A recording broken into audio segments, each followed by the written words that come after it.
पहलगाम में हमला, लेकिन इस बार भारत अकेला नहीं।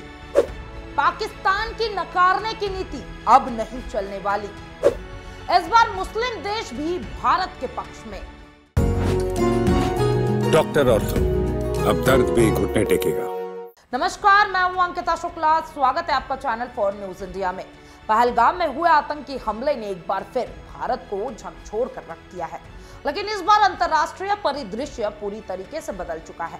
जहां पहले भारत को ऐसे हमले के बाद केवल संवेदनाएं मिलती थी, इस बार उसने न सिर्फ सहानुभूति प्राप्त किया है, बल्कि अभूतपूर्व और ठोस समर्थन भी प्राप्त किया है। अमेरिका, फ्रांस, इजराइल और रूस जैसे ताकतवर देशों ने न सिर्फ भारत के आत्मरक्षा के अधिकार को जायज ठहराया, बल्कि उसकी संभावित जवाबी कार्रवाई को खुला समर्थन दिया है।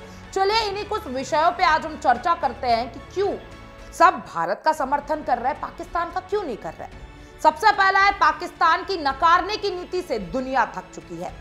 हर आतंकी हमले के बाद पाकिस्तान ने इसे नकारने का रवैया अपनाया है, लेकिन इस बार दुनिया उसकी बातों को गंभीरता से लेने को तैयार नहीं है।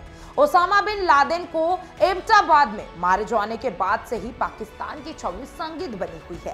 पहलगाम हमले के पीछे जिन आतंकी संगठनों का नाम आ रहा है, उनकी जड़ें पाकिस्तान में है। यह सिर्फ भारत नहीं, बल्कि अमेरिका, यूरोप की खुफिया एजेंसी भी मान रही है। दूसरा कारण है, मुस्लिम देश भी भारत के साथ है। देखिए, इस बार कई इस्लामिक देश जैसे कि सऊदी अरब, यूएई, इंडोनेशिया ने अप्रत्यक्ष रूप से भारत का समर्थन किया है। उसके बयानों में साफ कहा गया है कि आतंक के खिलाफ सख्त कदम जरूरी है।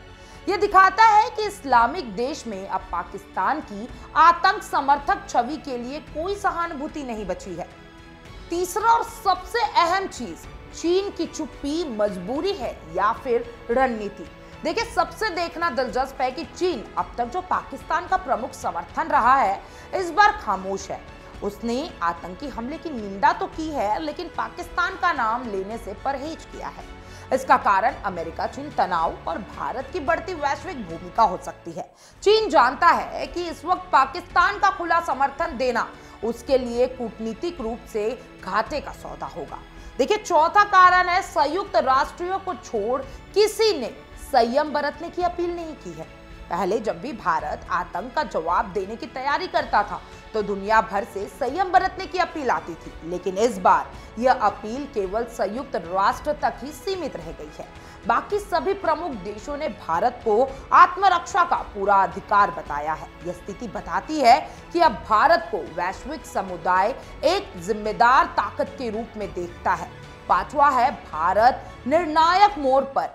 देखिए, यह हमला सिर्फ एक सुरक्षा चुनौती नहीं, बल्कि भारत की कूटनीतिक शक्ति की परीक्षा भी है।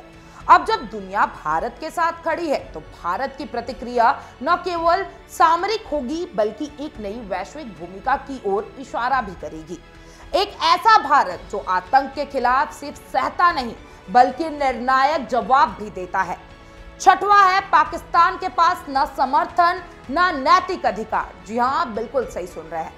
पाकिस्तान फिर से चीन और ओआईसी से उम्मीद लगाए बैठा है, लेकिन न कोई खुला समर्थन मिल रहा है, न नैतिक सहानुभूति। इस्लामिक एकता भी अब आतंकवाद के मुद्दे पर पाकिस्तान के साथ नहीं है। ऐसे में कहा जा रहा है कि पाकिस्तान का हाल उसकी क्रिकेट टीम से भी बुरा हो चुका है। कोई रणनीति काम नहीं आ रही है और हर मोर्चे पर हार ही हार दिखाई दे रहा है। पहलगाम की घाटी में गूंजती गोलियों की आवाज अब सिर्फ शोक नहीं, बल्कि बदलाव की प्रतीक है।